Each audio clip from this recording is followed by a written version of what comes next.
Right. Buckle up, buttercups, because Sunday just served as another steaming plate of political chaos that would make even Gordon Ramsay weep. Picture this.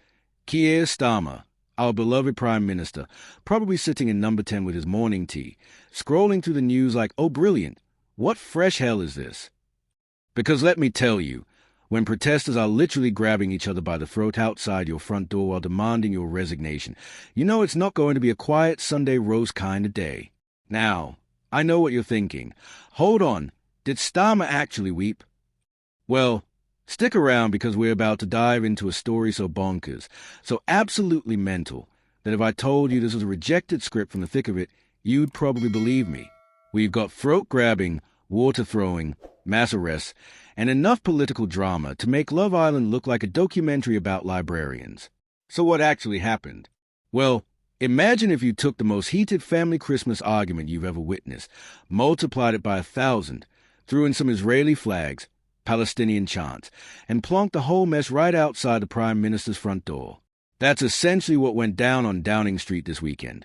And frankly, I'm surprised the whole street didn't just pack up and move to Brighton for some peace and quiet. Here's where it gets absolutely mental, and I mean properly bonkers.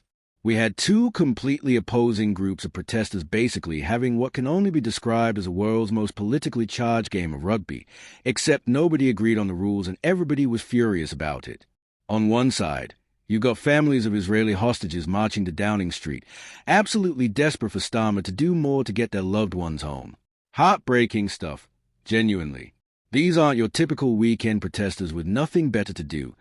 These are people living through an actual nightmare, watching the clock tick while their family members remain captive.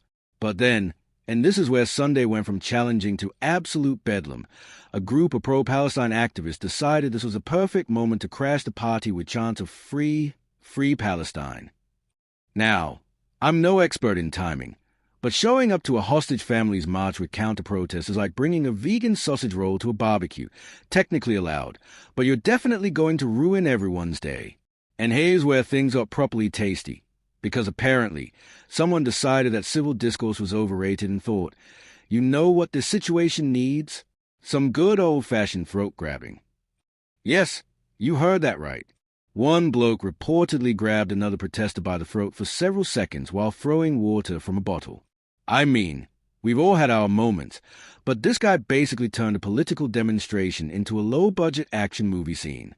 Witnesses described it as horrific and disgusting behavior, which, let's be honest, is probably the most British way possible to describe watching someone get throttled in the street. Only in the UK would bystanders watch a proper scuffle and think, oh my, that's rather unsporting behavior, isn't it? Meanwhile, the police swooped in faster than you can say constitutional crisis and started arresting people left, right, and center. Now, here's where Starmer comes into our little tale of woe. The man's probably sitting there thinking his biggest problem was going to be sorting out the NHS waiting times, and instead has got thousands of people outside his door essentially having a very loud, very public argument about foreign policy while grabbing each other's throats. It's like trying to have a quiet dinner while your neighbors are having a divorce, except your neighbors are actually entire political movements, and your dinner is running the country. The hostage families weren't messing about either. Adam Marenti, whose cousin is being held captive, basically told Starmer to pull his finger out and do something useful for once. And honestly, you can't blame the man. Imagine your family member is being held hostage and the government's response feels about as urgent as a British queue for the post office. He said they are living a nightmare and that not a moment goes by without thinking about his cousin. Meanwhile, Starmer's probably thinking about whether he remembered to put the bins out. But wait, there's more. Because apparently, Saturday wasn't exciting enough, so the universe decided to throw in a sequel. The day before this throat-grabbing extravaganza, we had over 530 people arrested for supporting Palestine action, which, for those keeping score at home, is more arrests than most small towns see in a year. It's like London decided to speed-run every possible type of political protest in one weekend. The really mental bit is how quickly this whole thing escalated. One minute you've got a peaceful march with people wearing yellow ribbons and holding Israeli flags, proper civilized stuff, the kind of demonstration that makes you think, oh, that's rather nice, people exercising their democratic rights. The next minute, you've got people chanting, "Get the terrorist scum off our streets," while someone's getting grabbed by the throat and the police are arresting everyone in sight. It's like watching a Jane Austen novel suddenly turn into an episode of EastEnders. Angela West, a teacher from North London, summed up what everyone was probably thinking. We need peace. We're desperate. Which, let's face it, is probably what most of us are thinking about British politics in general these days. The woman came to a peaceful demonstration asking for help getting hostages released, and instead got front row seats to what basically amounted to political WWE. Thomas Barker, a 65-year-old retired engineer, got properly emotional talking about the whole situation, asking how has this been allowed to happen. And honestly, Tom's asking the right questions here because this whole scenario feels like someone fed a political thriller into an AI and asked it to make it more ridiculous. You couldn't write this stuff if you tried. Meanwhile, the UK's chief rabbi, Sir Ephraim Mervis, joined the protesters, probably thinking he was signing up for a dignified march and instead ending up in what looked like the political equivalent of a food fight. The poor man probably wondering if there's a special prayer for, "Please let the protesters stop grabbing each other's throats outside number 10. Here's what's really mental, though. The hostage families are absolutely right to be furious.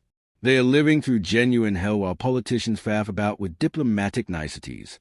When Adam Maenti says the UK hasn't done enough and that recognizing Palestine sends the wrong message, you can't exactly argue with a man whose cousin is being held captive.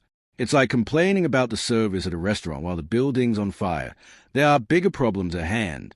The timing couldn't be worse for Starmer either. He's trying to look all statesmanlike on the international stage, probably hoping for some nice photo opportunities and diplomatic handshakes, and instead has got people literally fighting in his front garden while demanding his resignation. It's like trying to host a dinner party while your house is being used as a set for Jeremy Kyle. And let's talk about those arrest numbers for a second. Over 530 people arrested on Saturday alone. That's not a protest. That's basically a small town's worth of people getting nicked in one go. The Metropolitan Police probably had to call in favors from 3 counties just to find enough cells. Someone in the Home Office is definitely having kittens looking at those numbers. But here's the thing that really gets me. Through all this chaos, all this throat-grabbing and chanting and arresting, there are real families going through absolute hell.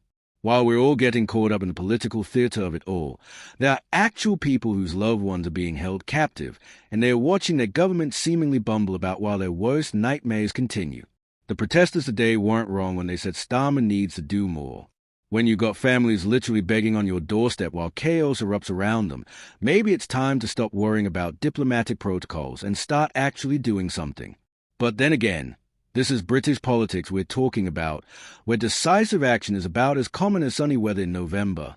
What makes this whole situation even more mental is that we basically got 2 humanitarian crises colliding in the most public way possible, right outside the seat of power, while our Prime Minister is probably inside wondering if this is what Tony Blair meant when he said politics was a tough job. It's like watching 2 completely justified causes crash into each other at full speed while the person who's supposed to help sort it out is stuck behind a big black door looking increasingly helpless. The really tragic bit is that everyone involved, the hostage families, the Palestinian supporters, even the police try and keep order, they're all dealing with the fallout from decisions made by people much more powerful than them. And while they are grabbing each other by the throat in the street, the people who could actually make a difference are probably in meetings discussing strategic approaches and diplomatic solutions, while real people suffer. So there you have it, folks. Another delightful Monday in British politics where nothing makes sense, everyone's angry, and Starmer's probably wondering if there's a clause in his contract about dealing with throat-grabbing protesters outside his house. Just another typical weekend in the life of our beloved Prime Minister. Thanks for watching UK Pancakes, where British politics meets proper mental chaos, and somehow we're all still here to tell the tale.